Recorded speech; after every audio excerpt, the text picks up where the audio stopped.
Welcome. Great to see you all tonight on this rainy night. As you all know, this is our forum on women in journalism. Now what and so what? And I hope that after we have our panel discussion that you'll all come up with provocative or informative questions. We will need to have you come to a microphone. I see one here. I believe there might be another one somewhere. Oh, over there. During the question and answer period, so because this is being taped for possible use on National Public Radio and elsewhere, so we do want to be sure we get your questions at the microphones when that time comes. My name is Ellen Hume. I'm in my second day in my new job here as Executive Director of the Joan. Oh, thank you. You don't know yet. Of the Joan Shorenstein Barone Center on the Press, Politics, and Public Policy. As you all know, this is the almost 2-year-old center here at the Kennedy School that studies the dicey issue of how the press and politics interact. And Marvin Kalb, the director, has brought me up from the trenches in Washington, where I covered the White House for the Wall Street Journal. And before that, I worked for the Los Angeles Times and covered Congress and terrorists and Patty Hearst and all kinds of crazy stuff. So I'm delighted to be here in Cambridge at last. One of the things we really want to accomplish tonight, besides finding out about these powerful women and men and how they got where they did, is we want to figure out how far women have or haven't come in the last 20 or so years since the women's movement started stirring things up, what difference it's made, or hasn't, that women have been in the media for this period of time, and what lies ahead. That's really our goal tonight. And at first I'm going to pose a question to each member of our panel to start off. And I think I'll start with Kay Mills, right here on my left, because it's really her new book. You want to hold it up, Kay? That has inspired this session tonight. And it's called A Place in the News. I first met Kay when we were working together at the Los Angeles Times. She's been an editorial writer for the Los Angeles Times for 10 years, a very powerful job and a powerful paper. Before that, she was in the Washington Bureau of Newhouse newspapers, and she did time at the Baltimore Sun, and like so many good reporters, she started out in the wires at UPI. Kay, I want to pose the first question to you. Many young people in the media and from the outside world as well can't fathom why anyone would hold a forum, let alone write a book, on the issue of the women in the media. They think that they don't want to be a subset, they don't want to be separated out, they're just professionals working alongside. Why make it an issue now, all these years later? Why did you write this book? And what do you say to these young people, particularly these women who say, let us just do our jobs and don't make us this minority again? Thank you, Ellen. Ellen said she was going to ask me the question in a provocative way, and I'm not sure that you can hear me. So can you? Okay. I will lean up here. I wrote the book because there hadn't been one, and anybody who's written a book knows you don't write one unless there hasn't been one. So that was the basic reason. And I wrote the book so that the young women who asked that question would know why there had to be a book. That's, I guess, my glib, quick answer. And is this the place where I should give the background? I mean, right, tell okay. us the answer you would give her. Why should there be a book? Well, there should be a book in some ways to tell people how far we've gone, because one thing we have to remember as we do all of this discussion tonight is that there have been enormous changes for women. You're going to hear a lot of horror stories. You're going to hear a lot of where we aren't yet, but there have been enormous changes that we have to remember in the 25 years since I've started in the business. No longer are you likely to have. I started work in 1964 in Chicago for UPI, and 2 years later, when I wanted to go to work I wanted a different job. I was applying. I went to the Newsweek bureau in Chicago, and I was asked, well, I was told I couldn't be hired because they had a small bureau and they needed to have somebody they could send anywhere, and besides, what would I do if somebody I was covering ducked into the men's room? This is an absurd question today. In 1966, I had no notion how to answer it. There was also nobody I might be covering that would duck into the women's room. So things have changed from the time that you would not be hired somewhere because you were a woman. At least the entry-level jobs have opened now. What hasn't changed, and why there still needs to be a book, is that the upper-level jobs, the jobs that determine what goes on the front page, what the paper's position is, what the paper's resources are used on, are still largely held by white males. So not only are women frozen out, so are blacks, Hispanics, Asian Americans. So I think that was why a book was needed. I mean, let me just give you one statistic, and then I will hush for a second. But of the major editing jobs in U.S. newspapers today, only about 13% are held by women. This is the editor, the managing editor, the editorial page editor, and let's say the associate editor or whatever title is used for the back of the book, the living section, all those sections. That means that those jobs that decide, as I said, what goes on the front page, what the paper's policy is, women generally are frozen out. There may be one woman at the 3 o'clock meeting, the 5 o'clock meeting, that goes on what goes on page one. So at any rate, these jobs are not held by women, and so women's points of view aren't there, and there are even fewer blacks, and there are even fewer Hispanics and Asian Americans. So that's why the book was necessary. Thank you, Kay. We also have with us tonight Dorothy Gilliam, a very distinguished columnist from the Washington Post. She's here on the far left. She started out, I believe, correct me if I'm wrong, at the age of 17, and she was still a college student, and she was in Louisville, Kentucky. And she ended up covering the civil rights movement in Mississippi. And of course, back then, it wasn't just discrimination against women. It's still, I guess, the case too. But it was, you could not stay, I guess, in a motel when you were covering James Meredith at Ole Miss. In Oxford, Mississippi, you had to stay in the local black funeral home. Is that right? In order to cover that story, you joined the Washington Post in the early 60s and also covered Kennedy's War on Poverty. Dorothy, it's been a long time since that era when you first came into the business, and yet I find that the Newspaper Guild has a new action against the Washington Post here in the end of 1988, alleging, I believe, that women are not paid equally with men at that newspaper, and yet this is a newspaper whose corporation is run by a very prominent woman. How do you account for this? Well, I think it's a very rather profound statement of how far we have not come.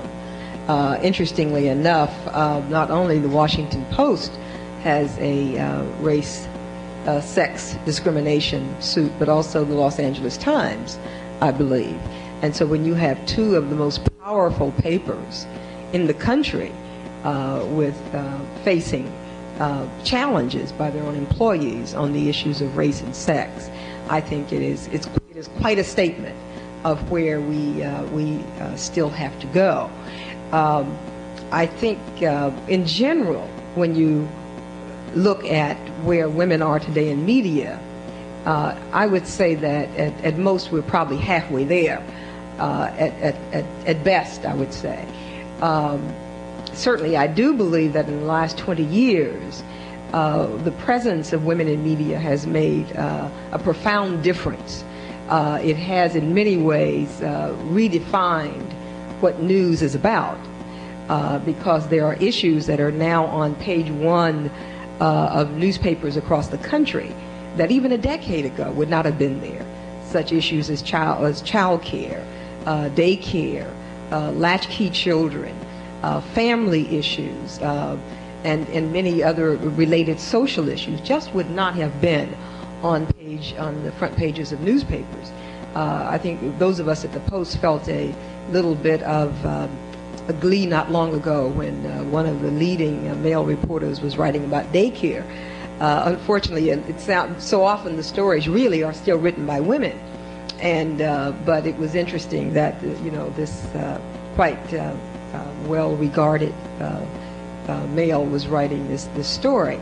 But when I look at where women are today, I think the difference, a profound difference, is that women not only have helped to redefine what news is about, but also the decisions we make about what is to be covered has also profoundly affected the kind of news that the average person gets. Now, I think the overarching context of what I am saying is that we have an absolute long way to go, and we are still in this country basically in a white male-dominated business.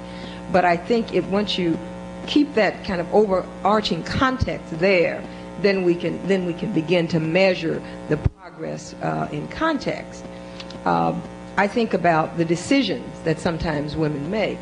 Can you give us an example? One of the things I'm thinking about is a series that I was recently involved in with a colleague of mine called The New Black Woman. And we did a three-part series on... Could you back up a little bit? Okay. We did a three-part series on black women and looked at the profound changes that have taken place among black women in America in the last 30, 40 years. But how did we get that story? We had to, first of all, lobby very hard and very persistently over a long period of time. We turned in memo after memo saying, in which we laid out all the issues as to why this should be a story. There was an underlying sense that, it's just not, we're just not sure our readers care a lot. We're not sure they really, in Washington, D.C. Right. This is how many percent black population? 70, 80%? 70% black population, Town, right. Not interested in black women. Right. And we were told that, but, we continued to press the issue. We finally, got the stories written, and there was a somewhat, in all fairness, I won't use the word cavalier, but there certainly was a hint of, a certain cavalier attitude toward this story. Finally, the story ran after, a long period of lobbying, and it ran like in the last few days of the year, but we were so thrilled to get it in the paper, we didn't really care. But the point is, I think the difference is that now, not only do we have changes in the things that we cover, but we have reporters and columnists, etc., with enough clout to say, this is a story, and to defend it to editors. But it is important to realize that they still have to be defended. And that's just one small measure of, on the one hand, change, but on the other hand, the depth of the struggle that has to be waged on a daily basis. Thank you. Could I insert one thing? Yeah. Just real quickly. In line with this, having to lobby a story in, 4 years ago, the LA Times ran a series on women in the workplace just in September of '84, just before the presidential election. A lot of very good information drawn together that you would all know, but hadn't been on the front page of the LA Times every day for 10 days in a row. The same woman who suggested that series, Linda Matthews, was at that point an assistant national editor. So she was in a position to lobby this series of stories. This year, Linda, who is now an editorial writer, suggested a series on daycare. She suggested it in the spring, when it would have been plenty of time to get it assigned, ready, out there. We would have looked absolutely golden when Bush and Dukakis were running around appearing in every child care center in the country by October. But Linda wasn't in a position to get that assigned, to get it lobbied. She was an editorial writer now. They passed it on to a 31-year-old single white male who is very good, but that wasn't one of his priorities, so it slipped through the cracks. We never had the series. We should have had this series. We would have looked very good in October of '88 if we'd had that series, but we didn't have it because it wasn't institutionalized as a story. You still have to fight for them. So I mean that's my insertion there. Well, we also have tonight our own member of the white male power structure. Marty Nolan was kind enough to come here and share the dais with us. He's editor of the editorial pages of the Boston Globe, and he's been with the Globe since 1961, was the Washington bureau chief for a while, so he understands management very well as opinions. He was a member of the 1966 Pulitzer Prize team at the Globe that discovered judicial malfeasance, I guess, before it even occurred. And he also has at home in a very distinguished place, I think it's on your bathroom wall, Nixon's enemies list, because he's a member of that, or was at the time. And I take it this is a big honor for you, that you're very proud of that. Marty, when I graduated from Radcliffe in 1968 with straight A's, I went to the Boston Globe and said, I'm going to be a journalist, hire me. They said, we have one beat for you. You can write about furniture. Furniture? I studied American history and lit to do furniture. I didn't know anything about furniture, so I didn't come to the Globe, of course. And I'm wondering, things have certainly improved since then. I mean, you have some wonderful women there, even some enlightened men. But I'm curious, isn't it true that men still run the place? And why hasn't it done better? What's holding women back at the Globe? Absolutely. I look at the masthead, I sort of have to every day, make sure it's there, make sure there's no typos. And I look at it and struggle. There's only one woman on the masthead. And I look at it and occasionally I think, well, it's on average better than the United States Senate, but that's a very poor standard, I would say. And it is a constant struggle. I know that management people always say there aren't enough qualified women. I mean, how many times have we heard this? And it is true that a woman has to be not quite, but just about twice as good as a man to do the job right. When we have informal conferences about affirmative action, let's face it, you know, your average boring white guy has a hard time dealing with affirmative action. So occasionally I offer this suggestion. I said, well, let's look at it this way. Affirmative action so far has been really swell for white Protestant males. Why don't we try it for everyone else? This does not get very far, but it's a way of looking at it. Women that I've seen, I mean, I don't think there's any proof that needs to be done anymore. I mean, there's no more litigation that needs to be done. I mean, is someone going to find someone who writes better about Washington politics than Mary McGrory? I'd like to find them. I mean, I don't know anybody. And she's terrific, and she's been at it a long time. I read Jane Bryant Quinn on consumer issues. I read Sylvia Porter on finance. I mean, there's just no question. Let me read you one short paragraph from something that was written by a great reporter 65 years ago. And I think it enhances and reinforces one of the themes in Kay Mills's wonderful book, which I've read. Women decide the larger questions of life correctly and quickly, not because they are lucky guessers, not because they are divinely inspired, not because they practice a magic inherited from savagery, but simply and solely because they have sense. They see at a glance what most men could not see with searchlights and telescopes. They are at grips with the essentials of a problem before men had finished debating its mere externals. They are the supreme realists of the human race. H.L. Mencken wrote in defense of women in 1923. So there's no hidden mystery here. We know this. I think what we're heading into is and the answer to the second question of tonight, now what and so what? Well, we may be heading into the so what phase, in that I see a lot of career decisions that are based less on sex itself or gender itself than on choice of lifestyle. I know several women who have turned down promotions, you know, good jobs that would get more money and more power, because they'd have to work nights and because they want to be home with their children, their small children at night. Well, I think that's fine. What I've noticed at the same time is that men have turned down jobs that would require travel in the winter. It would take them away from skiing. On the whole, I find both activities very daunting, but I think child raising comes ahead of skiing in my my catechism. What we have is what is referred to as the yuppification of the newsroom. And I think there are lifestyle questions that ought not to be confused with sex and gender. But as long as they're made on the basis of equality, and I don't think we've reached that state yet. I don't know how many times I've heard, oh, she's a woman, she got that story because you know. I mean, what, Feminine Wiles is something? How absurd. I mean, I got along great with Tip O'Neill. I really enjoyed covering him. But I got along great because I knew the lineup of the 1949 Red Sox. I mean, that's male wiles, isn't it? I mean, no woman's head should be filled with that sort of foolishness. So what we need is a standard of equality in judging equality. I think we're moved to a new standard of lifestyles, and I think we ought to get into that.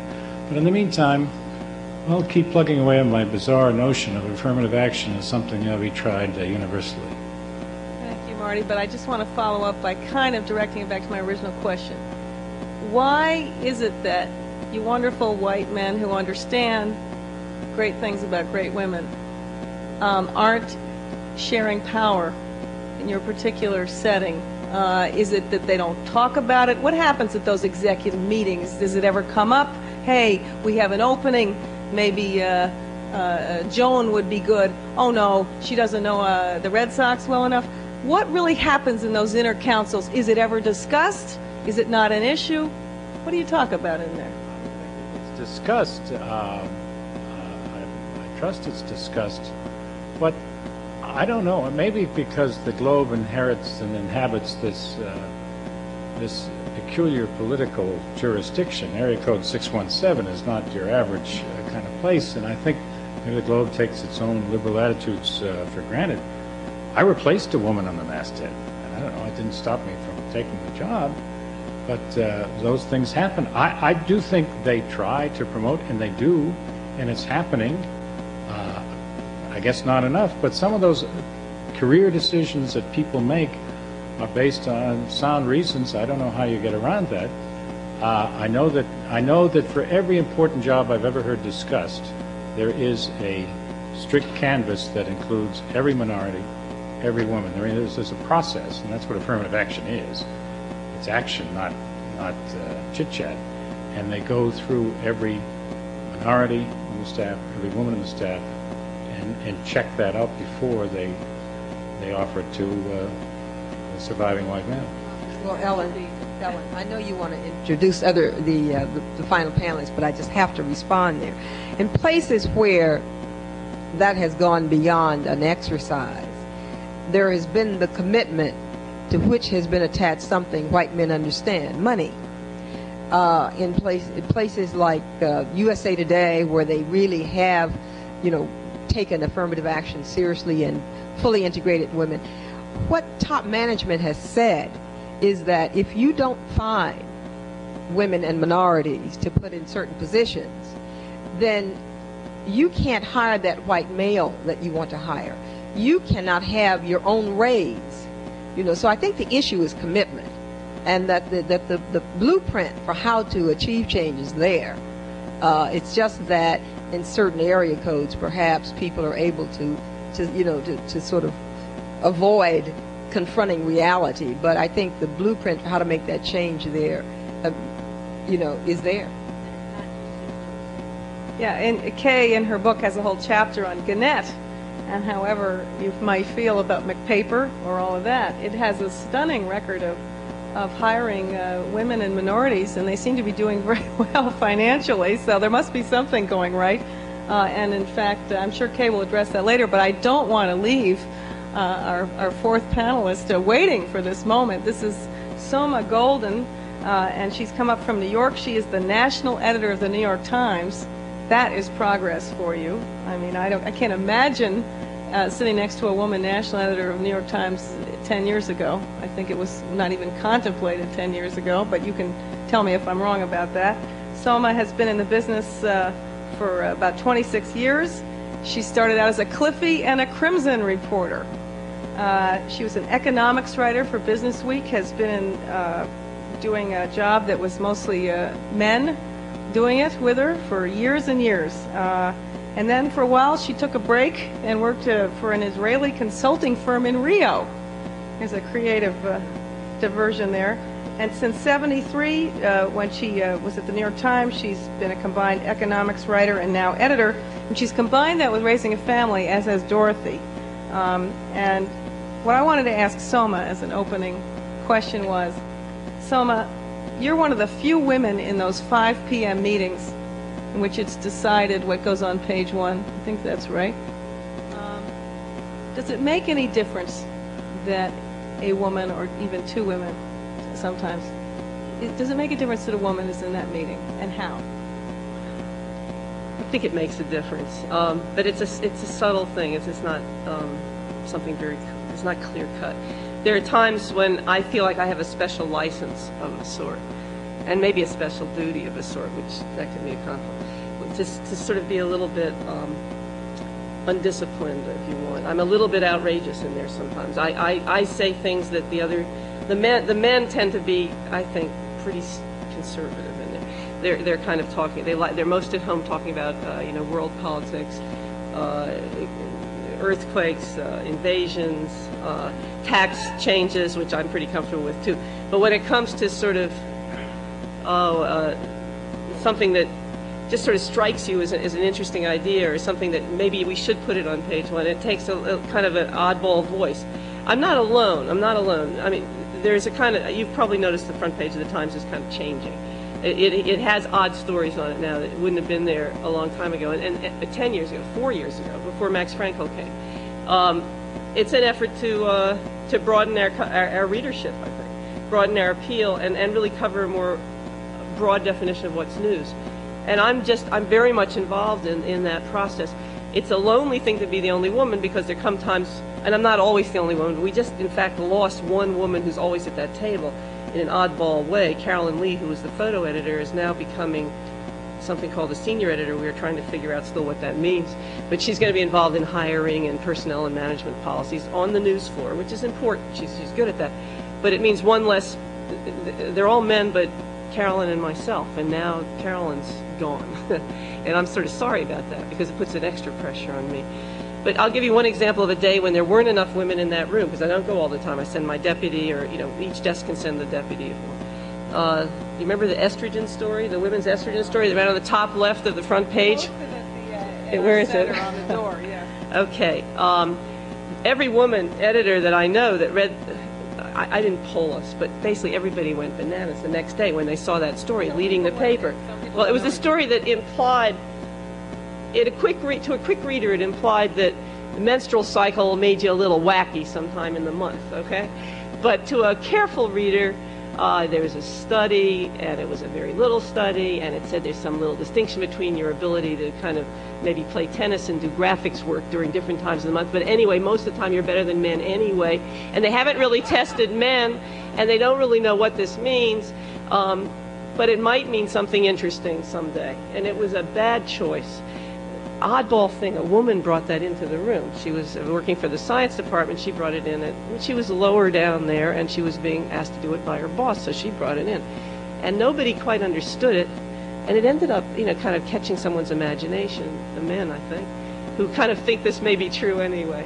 So they put it up there high on page 1. Well, I read it the next day and said, oh my God, and so did a lot of us. And it turned out, a couple of days later, a couple of the women got these buttons printed up.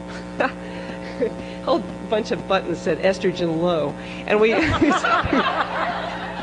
so we went into the meeting with our hands like this. The meeting, this kind of meeting we went into has about 20 people, not 5 or 7 or 10, and we just kind of went like that, and they all saw this, and it was our way of protesting it. I think if just one more woman, I don't know, 2 people would have been great. You can't count on one; it's not fair to the one. Especially the one that's sort of lower down the totem pole and can't take swings at the big guys. So there's lots of other ways, I guess, it matters. It matters because there's so many ways, I think, that we have to broaden what we consider news, and how I feel like we are, how could I say, we're the sort of, there's fast news and there's the slow news. I think women are kind of in the slow news area. It's not going to hit you in the nose, but it's what's changing our lives. It's what we're more sensitive to. I put one of those for the Times. I'll say it's the environmental area. I am nuts on the environment. I get crazy in those meetings. I think it's got something to do with the fact that I think my kids are never going to have a life to live.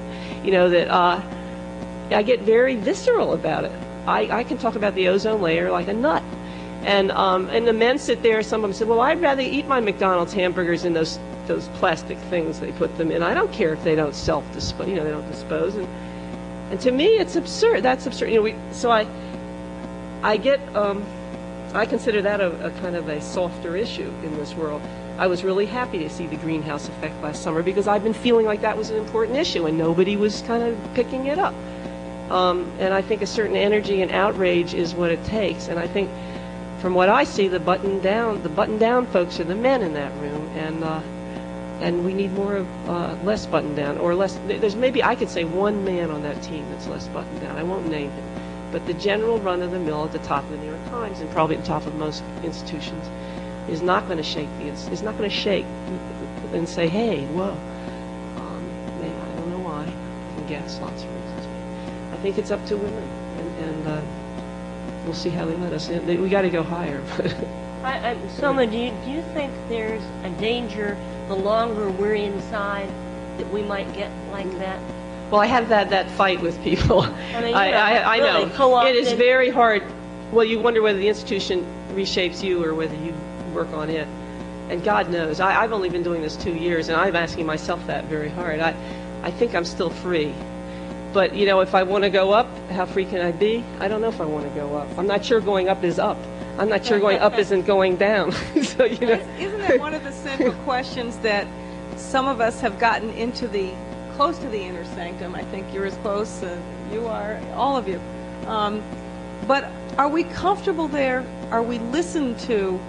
Is that, I don't know what word you want to use. I don't think undisciplined was the right word for what you're talking about. Maybe creative.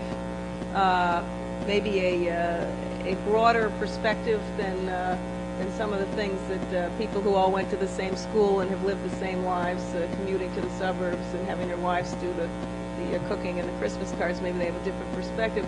But are we really listened to? Do we really shape the news, or do we have to do what Dorothy's talking about? And why is it stopping at the water then? Why isn't it that we are listened to more, if you agree with me that there's a problem with that? Yeah, if as close as I am to the inner sanctum, which is not very close at all, I can certainly say I'm not comfortable there. And I think part of that is because I relate, even though I am a woman, I relate more as a black. And I think that is part of the price that, you pay for being who you are in America. And so given that, I am not comfortable because I look at the statistics of where blacks are in the media, and you juxtapose that to where women are, and or just let's say all minorities, blacks, Hispanics, Asians, Native Americans, and you're still talking about maybe 7% penetration in the entire media in the U.S. And that's an incredible kind of challenge. Selma talked about being one isn't enough, but when you talk about there are 1,700 or so papers across the country, and if you only and about 55% of those have no minorities at all, so that clearly, as one who has been there a while, there really is no comfort, because you realize how hard it is to really begin to shape attitudes, to really begin to change things. And I think the irony is that the country is changing so quickly. We are now, the minority population in America is roughly, is heading toward about 25%.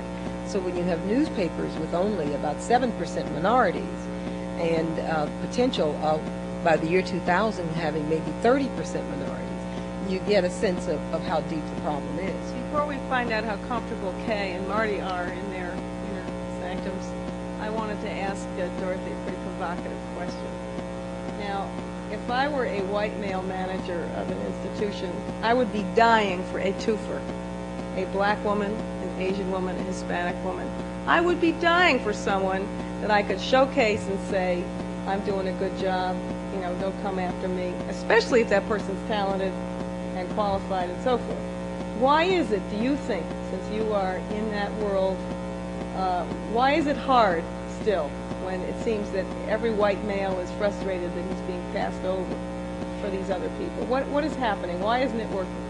See, I think people hire people who are most familiar to them, people who they can relate to. And I think white men relate most to white men, and then next they relate to white women. And then when you talk about getting to black men and or Hispanic women or Asian men, you know, when you that removes it even more. And I think it just it comes down to power and the need to preserve power. But I think that, you know, one of the human phenomena at work is that there is that, you know, white male relates to the white male. And I can remember when I first got into the business, and I had a very sympathetic city editor when I first went to the Post as right out of Columbia, and he really tried to help. But he told me about the way when I would make a mistake, or one of the other three blacks at the Post made a mistake, there would be people would come to him and say, "See, I told you they couldn't do it," you know. And he said, but he remembered when a nice blonde 24-year-old made a mistake. The same copy editor would walk over and put his arm about his shoulder and say, "Son, this is the way we do it here." And that's another dimension. It's what I call the clone factor. I mean, somebody hires, as Dorothy says, somebody that's like himself. I will give you for instance, this same 31-year-old white male who didn't do the daycare series. I don't really mean to be picking on him, but he's a great example. When he was picked to be the View editor of the Los Angeles Times last year, somebody said, why, with three female assistants who were qualified for that job, why did you pick this guy in the one position in the paper that there usually is a woman who's the editor of the Lifestyle or the View or whatever section you call it? He said, he reminds me of myself at that age. Now, mind you, as long as I never remind him of himself, or Dorothy never reminds him of himself, we aren't going to get that job. And I guess that the other point to make is this really does make a difference in the paper you read. Let me just use one of my little visuals here. This is what happens when they're either all men covering a campaign, or a guy covers a story that he doesn't see the women in the story. And this is from the Boston Globe yesterday. Don't forget Ellen Goodman is from the Globe. It's not all bad. No. This is the Ombudsman's column yesterday from the Globe, and it was a media post-mortem that the Washington Journalism Center had on the election. There were 13 guys who were quoted in this story, which is a lot of people to quote in a little story. 13, all male. I don't know whether there were either no women on the panel. There were a whole lot of women who covered the election. I mean, Robin Toner, you had Maureen Dowd, the Washington Post had women covered. We had Kathy Decker, Sarah Fritz, Ellen Hume, I mean, yada, Cokie Roberts, blah, blah. 13 men quoted. So I don't know. What this means to me is that either this guy didn't see any women on the panel, or the Washington Journalism Center didn't see any women to put on the panel. But what that basically means, and this all gets to be inside baseball and who got what job and who cared, except what it means is whoever read this in the Globe yesterday thinks that women had nothing to say about the election, that women didn't cover it if this is all they read.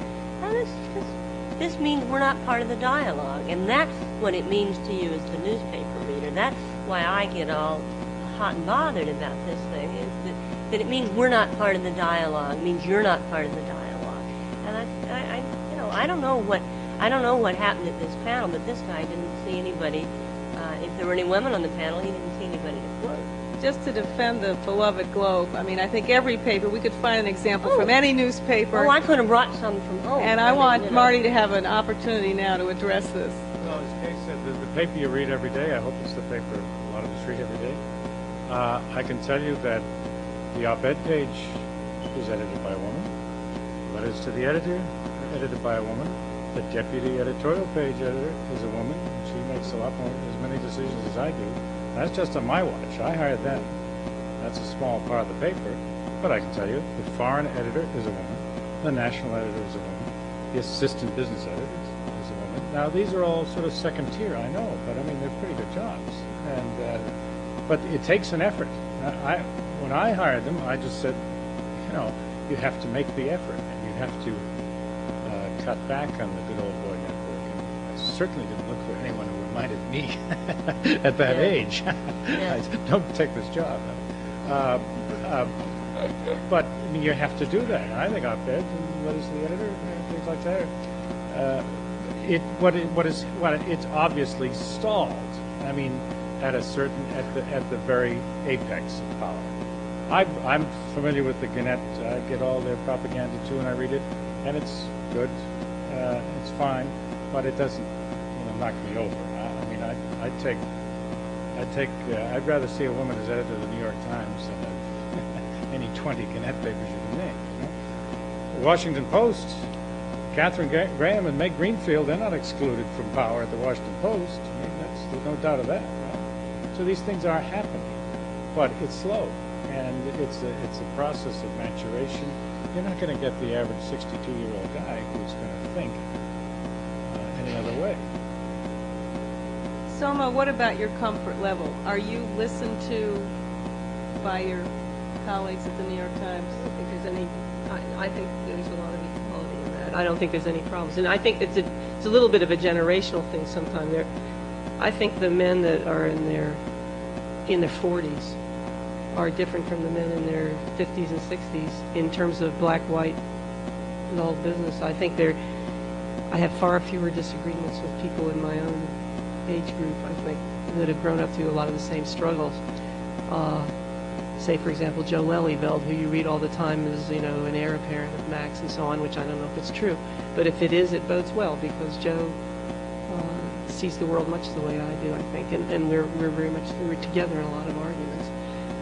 One thing I'd like to point out that's sort of curious at the Times, and maybe at your papers, I don't know, the business side, I mean, the money, the circulation, the subscriptions and all that, women and the computer part of the paper and the law department of the New York Times have all got much stronger high-up representations, have stronger influx of women all through the bottom, and also some of them at the top, like the corporate lawyer is a woman at the Times. And is it true there? And in part, some of those distinctions are, well, I guess the top lawyer of a company is a fuzzy thing. That's a subjective kind of a judgment. But a lot of the kind of computer-oriented jobs seem to give women a real quick intro into a business or into the Times. When you get into the harder areas is where these sort of judgmental, subjective, I don't know what things come up, and that's what we're talking about. We're talking about the top jobs. I feel like the Times is very. I don't feel like I have. I feel like sometimes I overgo my. I called it being undisciplined. I guess what it is being a little outraged or being a little emotional about things, which you could be put down for because that's a woman's way in some cases. But it also works. It sometimes works, All right. Yes, of course. I think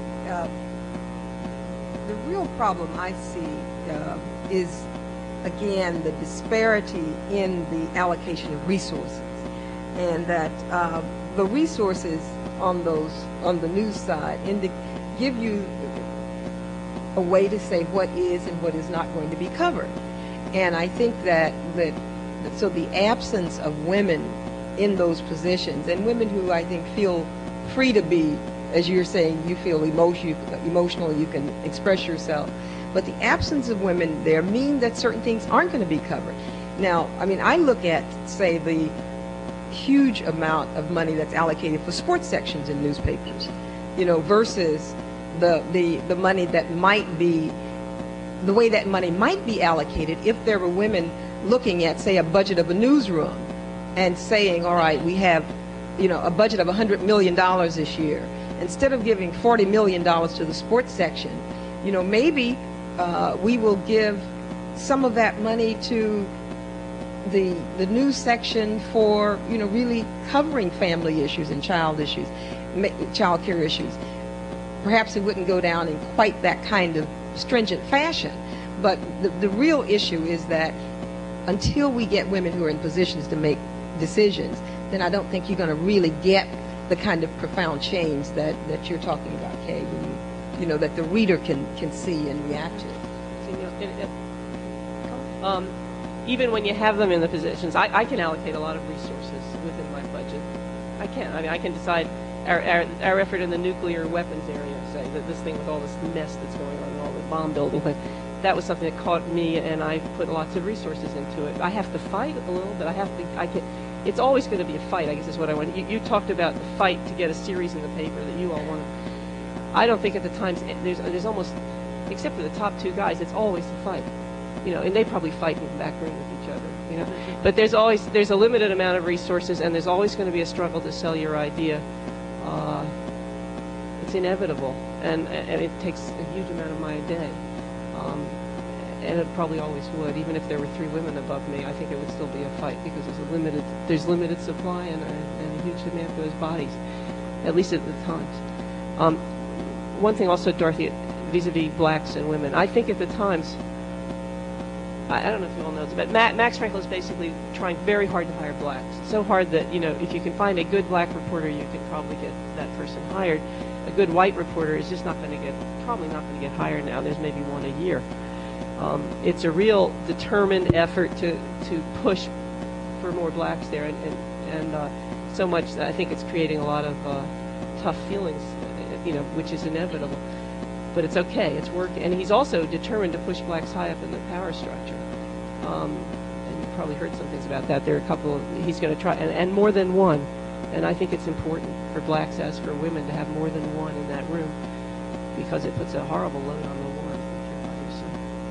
I just wanted to chime in and talk just for a minute about women in television, because we were unable to have enough room for one more person to talk about that tonight. And I was reading Marlene Sanders' new book, Waiting for Prime Time, which also has just come out. In fact, if I were in Washington tonight, I would be at a party for Marlene because I'm co-host of it. But I've left Washington. I'm here now.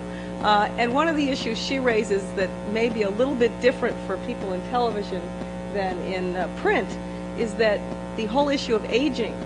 So many women who go into the electronic media are hired for the wrong reasons, okay? I think they would acknowledge it, many of them.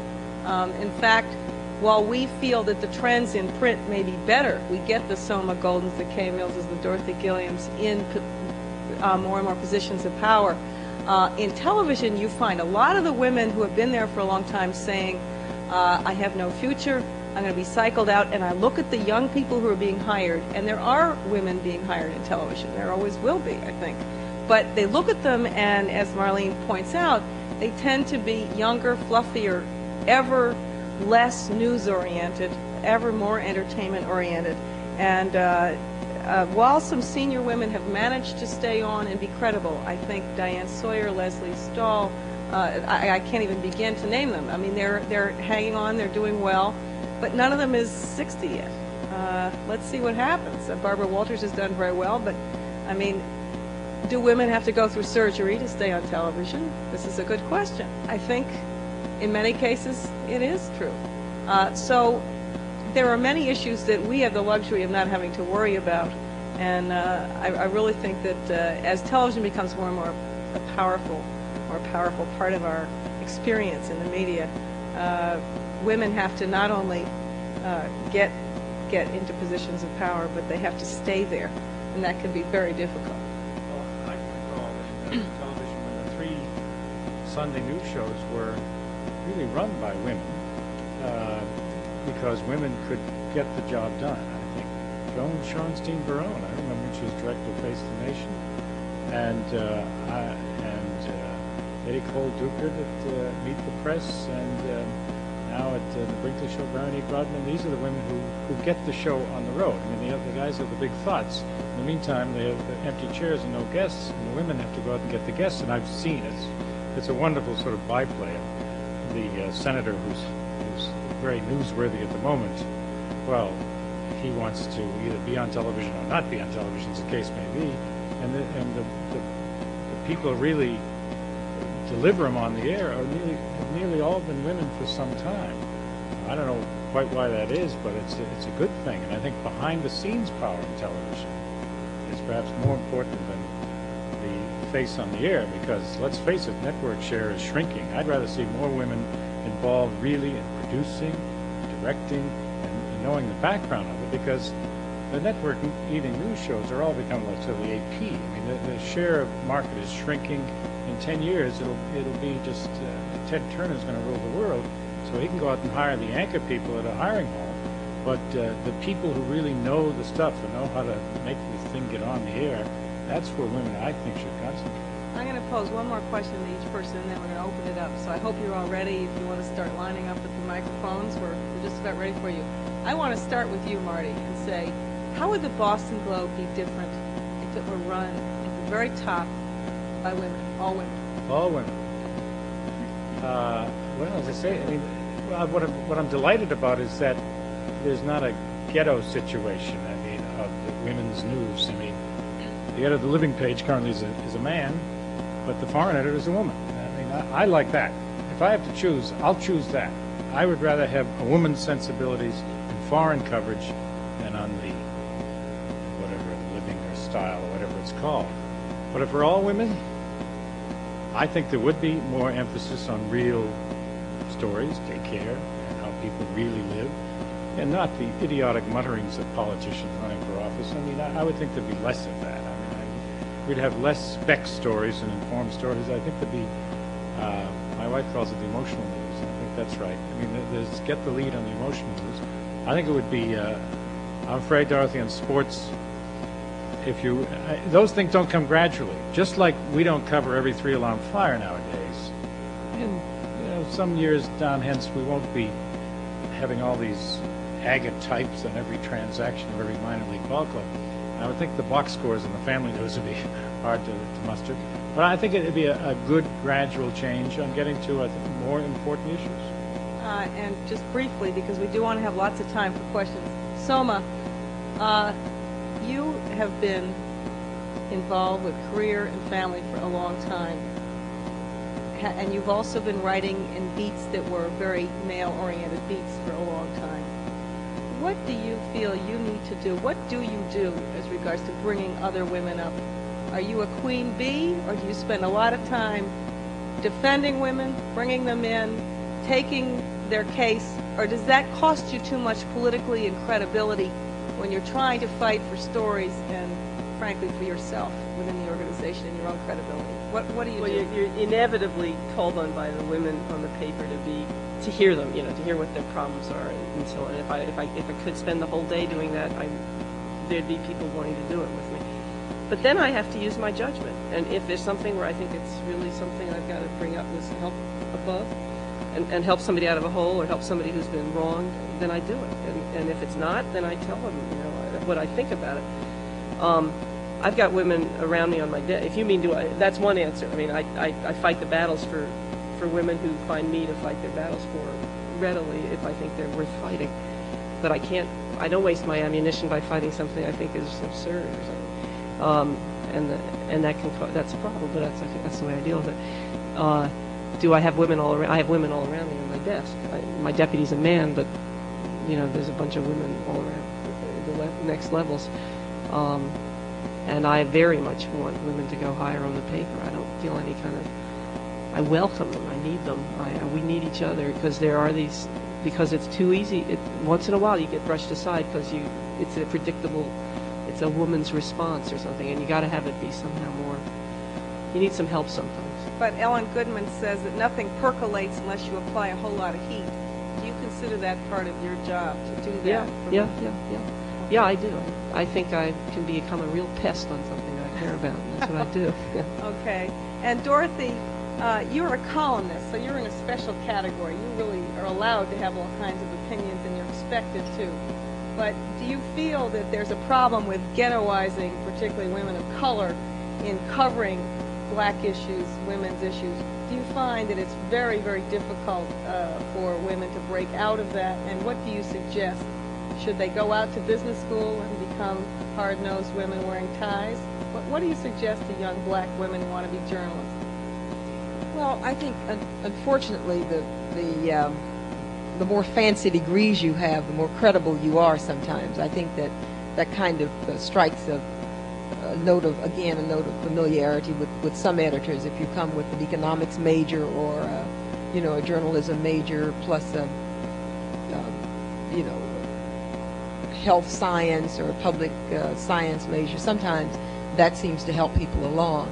But I think there is some variety in terms of how women are, how black and minority women are regarded on papers. I think a lot depends on the woman. Some women absolutely do not want to be what they would consider stereotype. They don't want to feel that they have to cover black events or or Hispanic events or Asian events.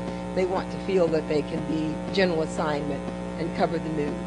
Some women feel that some women come into the business resisting that and find after they've been in the business a few years that they've been running for themselves and that they can bring something very special to a coverage and interpretation of a particular community. I don't think there's one pat answer. What I say to women is that it's very important to try to be as true to yourself in terms of what you feel at a given point. Allow yourself space for growth, because the way you feel when you come into the business at 25 may not be the way you feel at 35, if indeed you're still there. One of the problems is that so many minority reporters give up. They hit that ceiling and say that I don't see that I'm going to be able to move up into the business and really grow and have any impact, and so they leave. But the real thing, I think, is to try to struggle to continue to change and shape the institutions. I mean, that's what's wrong. It's interesting that newspapers always look out and say the problem is somewhere else. I keep saying it's the system itself that's wrong. You know, any institution in this country that has 7% of minority penetration is not telling the real story of America. It's distorting it. So, okay. The last question that I want to pose is to Kay, and then we'll open it up to all of you and to the panelists to have at each other if they wish. But I think there's something about Kay's book which prompted me to recall Mary Ann Dolan, who was the city editor, I believe, of the Los Angeles, the editor of editors of the Los Angeles Herald-Examiner, one of the first women to have such a powerful position at any large newspaper. And she wrote a rather, I thought, biting and somewhat bitter but valid piece in the New York Times Magazine some time back, saying that when she became this editor, she decided she would bring in all kinds of women, and there would be a more enlightened management. There would be more stories about life and daycare and what really matters to people and health and the things that we've been talking about here.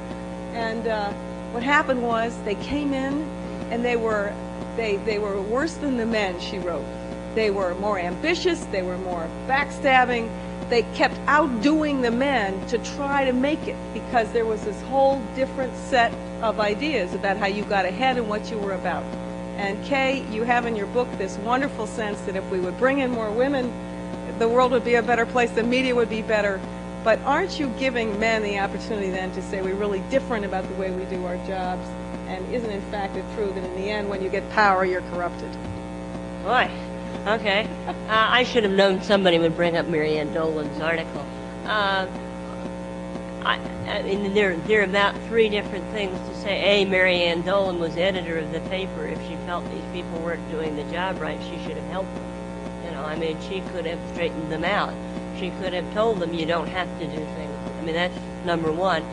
Number two, I'm all for women being allowed to screw up just as much as the guys can. You know, I mean, if you're going to, I mean, we really are going to have achieved when we can fail in the same bad way that other people fail at. But I think the main thing, and this goes, this is not, I'm stealing this idea from some friends of mine who are in the audience, but what you really need is, how can you expect a system, people thrown into the same old system, to be anything different than the same old way? Mary Ann Dolan was the editor, but it was a Hearst paper. And anybody, what you need, the phrase is critical mass. You have to have a whole bunch of people that support you, but you can't just throw people into a system and expect they're going to change it overnight. You have to, there has to be some guidance, there has to be some backup, and there certainly needed to be some backup from Mary Ann. For these people, of course they're going to behave the same way everybody else, as they haven't been told they can behave any other way. I hate to think, I mean, I think there'd be some women at the LA Times that behave the same way. I don't think the Herald Examiner was a good trial. I think there probably are a lot of women who are very ambitious and who are going to stab me in the back if I brought them up somewhere to promoted them. But I think there are an awful lot of women, if you pick a little bit more carefully, who are going to do a good job. I think there's got to be more room for more women to try before we can cast it out as a failure, because some women failed at one newspaper.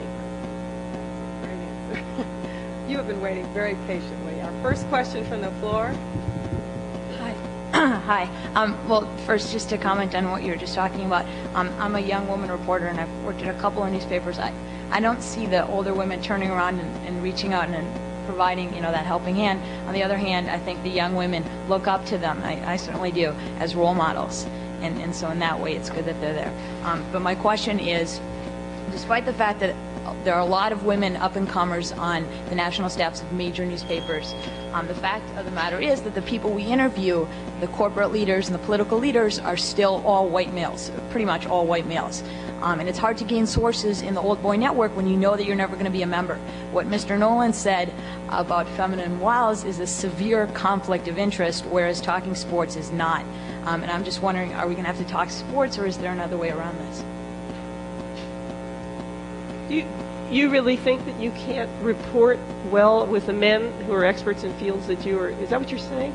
That you have trouble to go up and report from big shot men who are economists, politicians, whatever? Is that what you're saying? I mean, if I had had trouble, I wouldn't be here asking this question to you now, but I think it's a lot more difficult for, let's say, a 5'2" woman to go up to a 200-pound senator who's been, there 30 years and is used to dealing just with men in the Senate, and to pose her questions to him. And even on the phone, it's the same thing. They recognize that you're a woman, and a young woman at that.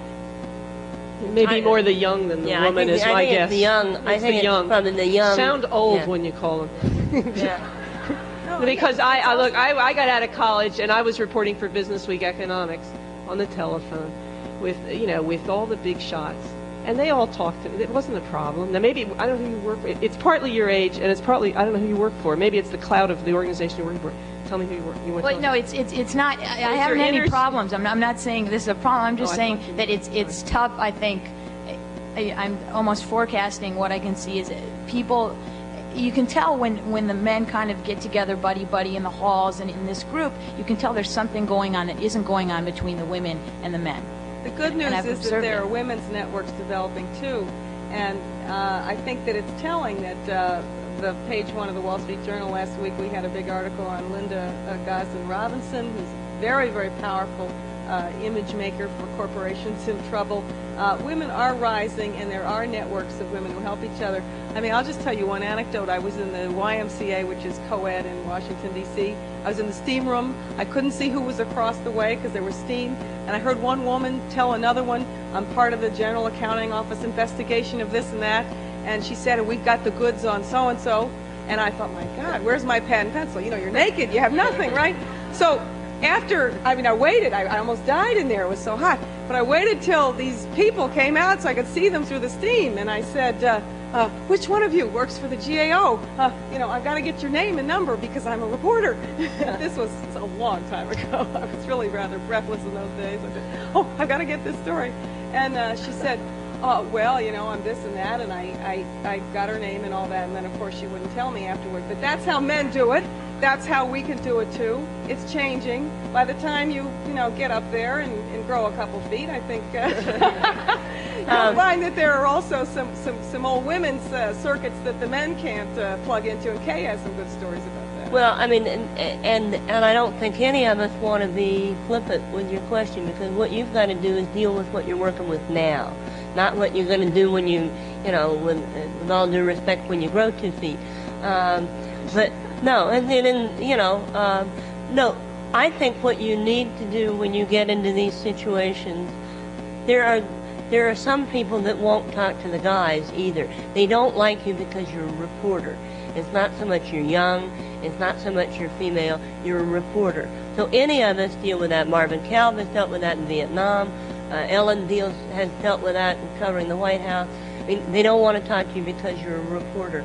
But you go, you have your question, you ask, you have your background, you have your information. You go, you ask it as best you can, and you represent. You hope you represent some place that they want to get their point of view across. If they don't, you're going to be out of luck no matter what. But the main thing is stand your ground, ask your question, and remember that you have a right to ask it. And so don't let them, if they're 200 pounds or if they're part of the old boy network, don't let them put you down. I mean, ask it, stick with it. Good luck. Okay, we have a question over here. I'm the editor of Women's International Network News, and I've written, of course, on international affairs for numerous papers, including The Globe, the Christian Science Monitor, and others. And I would really like, from my experience with the press worldwide, I've observed recently, and I'd like your opinion on this, that for some reason in the last few years, the news on women are decreasing. And there's fewer, perhaps it was the Decade for Women, which of course I covered all 3 conferences, that sort of generated a whole lot of news. But that simply seems to have died out now since 1985. And I find the New York Times, that I read, of course, daily, and numerous other international papers, there are fewer and fewer reports on anything that concerns women, and particularly on the status of women in developing countries. That is almost vanishing from all the newspapers, and particularly U.S. ones. And of course, quite frankly, the coverage of international affairs, and particularly women, in U.S. papers is absolutely horrendously poor. Okay, who on the panel wants to address why that's happening? Well, I think one of the things is they think they did that already. No, in truth, there aren't. Did you see any stories about the number of women elected to Congress this year in your paper? Well, there were 2, believe it or not. They were upstairs today. The 2 women who were elected to Congress. There were no stories. Well, I didn't see any. That still, unfortunately, is news, because there are only, 27 in all of the U.S. Senate and the House. But there are no stories, because they did women in politics already. So we have another question. May I have a follow-up on well, this? we have so many people, unless it's very quick, I really think we ought to get on. It's very quick. I really appreciate what you said about the critical mass, because it's the same true in politics, certainly, as in the press and any other institution. And unless a woman at the top can do nothing. She has to behave like Margaret Thatcher, more than a man. But until and unless you have enough women to back you up, you're never going to change anything.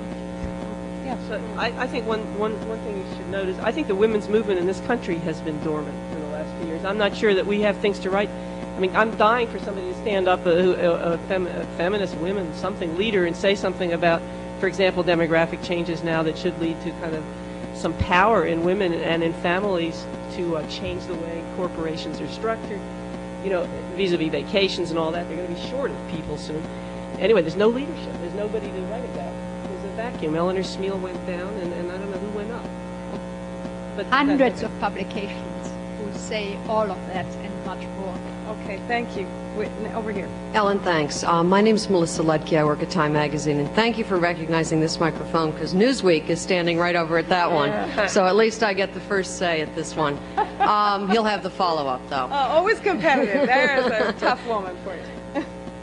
What I'd like to just talk about a little bit is the system of rewards at newspapers and at magazines, and what it is that gets rewarded, and I think how women are affected by that reward system. Let me just go back for a moment, because I started out as a sports writer. And when I started out that way, I understood about women's sports, but I also understood very clearly you don't cover women's sports if you want to get promoted. The very, very clear message. And I think that message follows over into news where I am right now. I finally learned that I had to play that game, and when I learned it, I found out I couldn't go into locker rooms. And when I found out I couldn't go into locker rooms, I had to go to court to get into locker rooms so that I could join sort of the men's game. But that was when I was starting out in the business. Now I feel a little bit more secure. I've been there about 12 years at Time Incorporated, and now I feel comfortable covering subjects that supposedly are women's subjects. Childcare, family issues, children's issues, and the rest. But that's only because I feel secure in doing that. That is not the road to success at newspapers. And I think until you allow women and reward all people for covering sports that you've all been talking about as daycare, family issues, and the rest, and that reward system is there that says if you contribute to the paper in those, you will be rewarded by our acclamation of what you do. Until then, women aren't going to want to do those because they want to get to the top just like anyone else who starts in their profession. So I wonder if you can comment on that. As Soma has pointed out, and I think Kay and others have pointed out, those are the cutting-edge issues that corporations and others are having to deal with right now. Soma says they're running out of people, employees, because it's true when you have two career families trying to raise children, the men employees are affected and the male managers are affected. And I think that we're finding, I know within the Wall Street Journal, we expanded enormously the number of people writing about those issues. Our whole second section, that front, is devoted to such issues of how you deal with this. And so I think, in fact, the things that used to be the so-called women's issues are going to be the central agenda for a lot of reporters, male or female. Yeah, it's changing. I think it's changing. We don't have a style section anymore. We have a lifestyle editor who's one of the more powerful women on the paper, and she's getting stuff all over the paper that's in this No, I agree with you. It's changing. It's family. I just think it's not women's stuff anymore. It's family I agree with you stuff. completely. But I think for reporters coming in today, I would just say that it still is considered a section that you kind of, just like the 31-year-old man that you talked about, Kay, that you tend to try to stay away from, because it's clear that if you want to rise to the top, covering politics or covering the White House or something like that is a much faster route than covering daycare and family issues and the rest. So I'm just pointing out that. Well, that's one of the reasons that I think there have to be more women in top jobs, and enough women who feel comfortable being themselves to make those rewards. Because I mean, when I started in the business years ago, I ran away from those stories because that was all we had been allowed to do. And it wasn't until I got to the LA Times and some very nice, well-meaning editor said, "Don't let yourself get typecast." Right? So I wrote about environment and I wrote about these other things. And then finally I read, hey, I'm the only woman on the editorial page. I think they've noticed. You know, why am I there if I'm not going to write about these things that I hear about? But it was a conscious act of will to do that. And I don't know that I may not go any farther for that reason. But it's a choice you make that you think that's important. I think if there were a couple of women in the top management that recognized that, and I'm optimistic. I mean, I've sounded awfully gloomy a lot of times. I'm optimistic that they will catch on. You know. But I would just add, I think we're also saying the same thing. We're saying more clout is necessary and critical mass. But I don't think it's going to happen, and I don't know quite how we go about this. I don't think it's going to happen with individuals on individual papers and individual acts of will. I think somehow women are going to have to do some collective things in order to make a difference. And I don't quite know how that is going to come about, because I think in many ways journalists are kind of notorious non-joiners.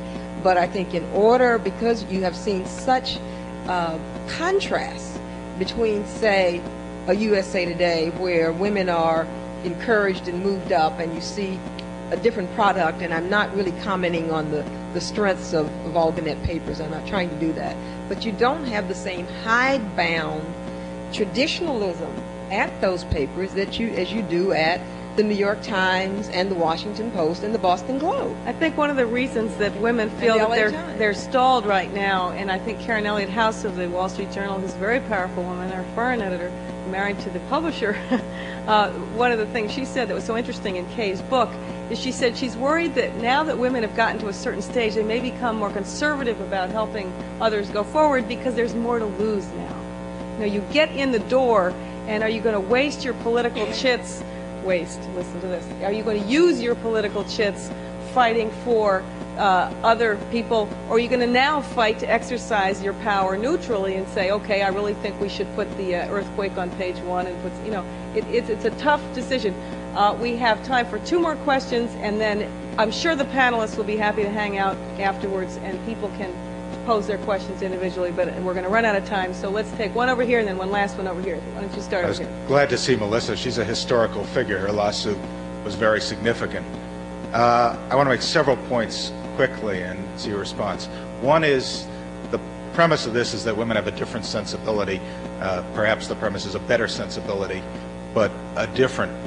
And it's my impression that whether by necessity or inclination, that women who have come into this and gotten the chance have squandered a lot of that sensibility in the early years, trying to prove they're as tough, as feisty, as whatever, all these bad male qualities that we possess. Second, I want to point out, as long as there are limited positions for women, and just one woman is finally going to get in those higher ranks, I think sisterhood goes by the wayside as women compete for that one spot. And I think, and because I'm taller, I don't think that young woman who was 5'2" was heard, and I think she said something important that kind of got blown away. She said 2 things. She said the senior women don't help her and have no inclination to help her, and that the younger women have trouble getting the men to pay the same attention in the reporting world. I have 3 women reporters who work for me, all young, and they repeat the same complaints, and I don't think it's just a question of getting older, feistier. I think it's a significant problem, and I think there was a temptation, and I'm glad Kay stopped it, to blow her away and laugh at it, and among women too. And I'm not pointing fingers, but I think she was pointing out a very serious problem of making this a difference. So I wanted to repeat what she said. Well, one thing on women helping other women, I have seen enormous changes in that. When I started out in the business, I mean, they really were the queen bees that thought they made it and never knew that there'd been anybody discriminated against. They couldn't see the fact that they were the only one woman in the newsroom, that there was discrimination going on. I do think that sometimes you have to ask for the help, and I do think that there are some women who are so busy making their career that they do stop, they don't help young people coming along. But I think if you ask, sometimes you do have to ask, and it's too bad, you shouldn't have to ask. But I think if you ask for some advice, you may find that there is a wellspring of information and people that will want to help you. And I know there's some that won't, but I think there are some who will, but you may have to stop them and call them on it. No matter the size of the reporter, every woman reporter has to be tough. And in the long run, the readers don't care about this issue. They judge by the copy. And I think of my favorite anecdotes about women in the business is when I run into people and they read the Globe and say, "Hey, I like this guy, Chris Black. I like the way he writes." And I said, "Yeah, she's really good, you know." So Jackie McMullen, he's doing a good job of covering the Celtics. Yeah, she certainly is. Or the New York City politician who complained about what this guy Andy Logan said in the New Yorker. Well, Andy Logan's a woman, as are the other two. I mean, if there's a way to sort of shift bylines around so that the readers don't notice it, then there may be a better, I'm not recommending it, but these people clearly chose it. I mean, I asked them all, by the way. I said, did you choose it that way? Yes. Wanted to have a byline in the paper that was not going to brand me as a woman. Now, I don't recommend this, but it's interesting that the way it turns out, and maybe that's the long-range goal. We have time for one last question here. I'm not sure who I should address this to. Perhaps Melissa would be the best, actually, but it has to do with affirmative action in sports. And I've always been very interested in sports, and I've felt oppressed because it's always been the wrong thing for me, according to my peers. And I was wondering if there's, I'm not sure what the current status is, but is there a particular way that women are chosen to represent sports in any forms of media? Because I sometimes I'm very unimpressed with the choices. I think that they're very, I think the word was fluffy, and they don't seem to be the right people for the job. And I was wondering if it's really chosen by merit or by just the need for women. Since I read the sports pages more than anyone I can imagine, I think it's new. It's a new field, and there have been ridiculous cases of overpaid professional athletes banning women from the locker room, and they had to go out and sue. Robin Herman, I think, for the Times a few years ago. I don't know why. Frankly, I mean, it is one of those things that they're boys, not men, that you're covering. I mean, don't forget that. And I think it's good to have women covering sports because I think. But particular women or women in general? I mean, I just don't. I don't know that. Television, of course, has different standards. I sometimes am offended by the women that. I mean, I don't know if it's I'm judging by appearance or it just seems that they have a lack of knowledge. Are you talking about are you talking about in the paper? Or are you talking about TV? Or it's a lot of it's TV, but I would say when I see a woman's name in a byline in a magazine, for instance, I'm not impressed with the writings. Usually, it's not.